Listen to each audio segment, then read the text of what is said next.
राजा जे राजा जे कारे काल राजा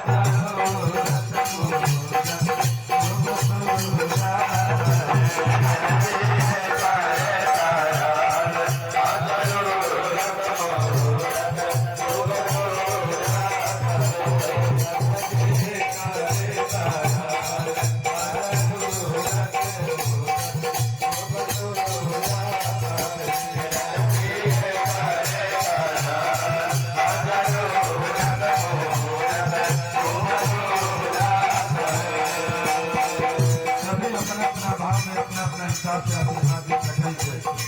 क्यों कहता हमारा आता बाबा आज जीव होई गए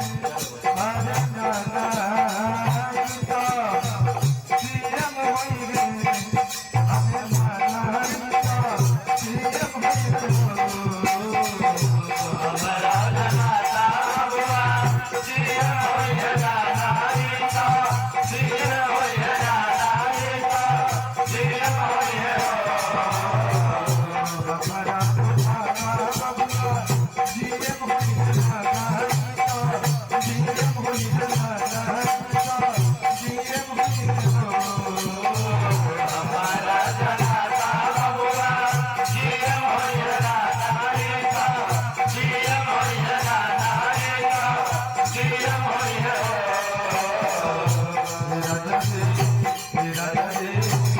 राजा जी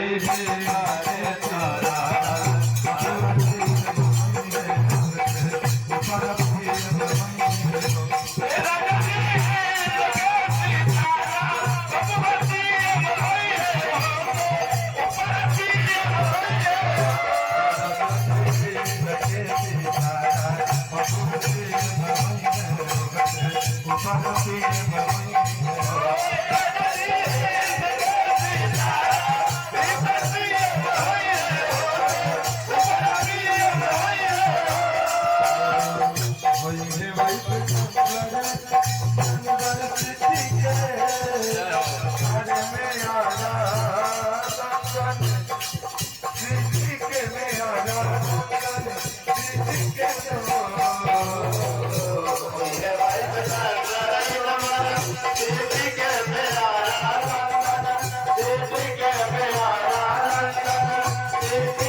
हमने की जजमान जी रामदयाल जी के द्वारा बहुत बहुत राशि है। भगवान की कृपा बना रहे, माँ भगवती की कृपा से व्यापार में वृद्धि होकर स्वस्थ रहे, ऐसा ही धार्मिक कार्य कर रहे। विशाल कुमार जी साथ में कमला देवी जी, केशव सब्जी वाला, सुशीला देवी, सब कोई के द्वारा बहुत बहुत राशि शिवहर में भगवान की कृपा बना रहे। अमृत राज बाबू के द्वारा बहुत बहुत राशि आपके शोहर में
अरे बबुआ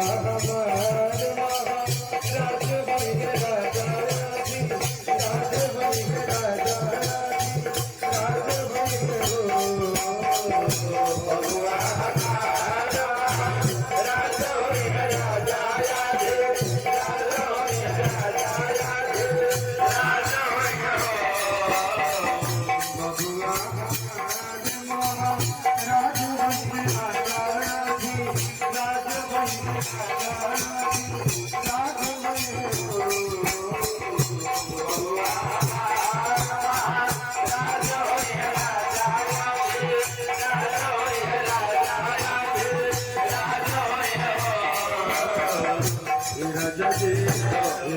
राजा जी धातु मेरा पोखरा मेरा आके धाज होई है राजा जी धातु मेरा पोखरा होई है मेरा आके धाज होई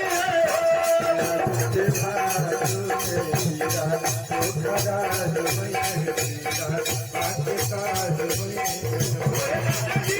धातु मेरा पोखरा होई है मेरा आके धाज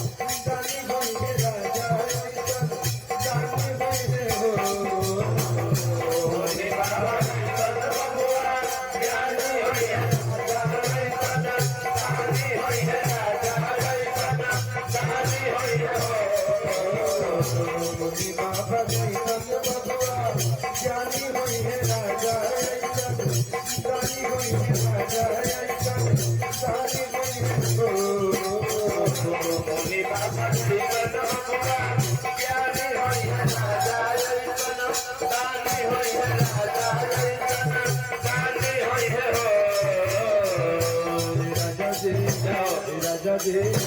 राजा जी